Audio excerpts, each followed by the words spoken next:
What about how was the Cheetah Girls? So much fun. I just did I Can See Your Voice with Raven, and we are Chuchi and Bubbles forever. Me and Raven have kept such a dope friendship throughout these years, and I just think that's really special. I last night, literally here in my sister's house, we watched That's So Raven, where I played the bully Alana on that show, and And my then the next thing that came on was the Cheetah Girls movie. literally Second movie. yeah. Wow. So it just some of the greatest memories. I was telling my nieces that my favorite thing about playing Raven Baxter's bully Alana was that we were actually such good friends in real life that when I had to do the mean scenes, like parts like where you have to walk up to, like I had to, this wasn't even written in the script. There was like a part where I confront her and I tell her to shut her mouth.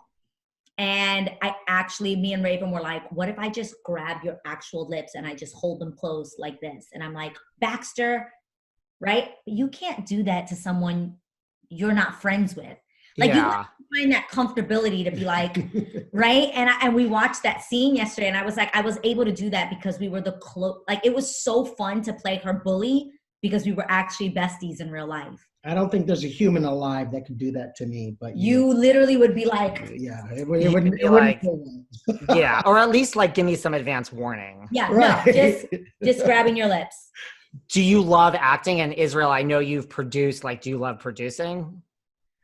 I do, and I want to do more. And we've started a production company called District 11 that we're running all of our music through now, and looking at scripts and even kind of putting some ideas together to write.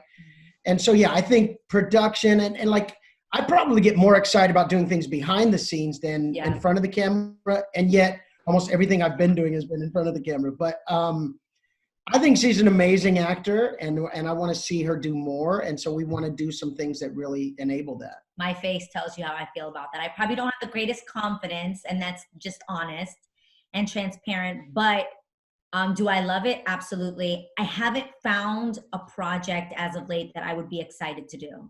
I recently, like, my agents will send me auditions for certain things, and I'll just be like, But if I found something that I was really excited about, like, I auditioned for In the Heights, and that was something I would have loved to be a part of. I didn't get the part, but I'm still like that. Like that's a project that I'd be excited about. Have you ever auditioned for something where you got so close where now it's like, oh, there's so-and-so in that movie and like that's a huge hit. Like that was almost you, really? Like anything like that?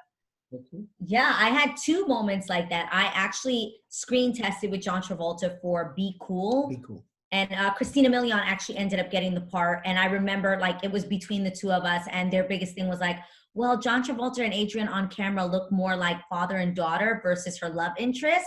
So I didn't get the part because they thought I looked too young on camera. So that was one. And then one of the major things that I always look back on, but I think everything happens exactly the way it's supposed to, or at least that's what I tell myself to make me feel better. But after doing the Cheetah Girls, Disney did a movie called The Cinderella Story. And I think the first one was with Hilary Duff. And then they did a second one that they offered to me. I didn't have to audition. It was an offer. Like, we'd love for her to be the star of this film, to be the lead girl in it. And I remember thinking I had just done the Cheetah Girls, and I had just turned 19 years old. And when you're 19, you don't want to keep doing, like, I was in my grown and sexy phase, like, or at least I thought I was grown and sexy.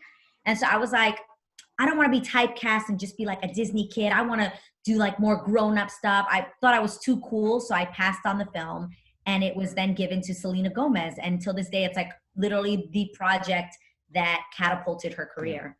So that was supposed to happen the way it was supposed to happen. I think everything happens for a reason too. Absolutely. Like something great, it's around the corner if you turn something down. Everyone's like, why the heck didn't you do that movie? You like, that's so dumb.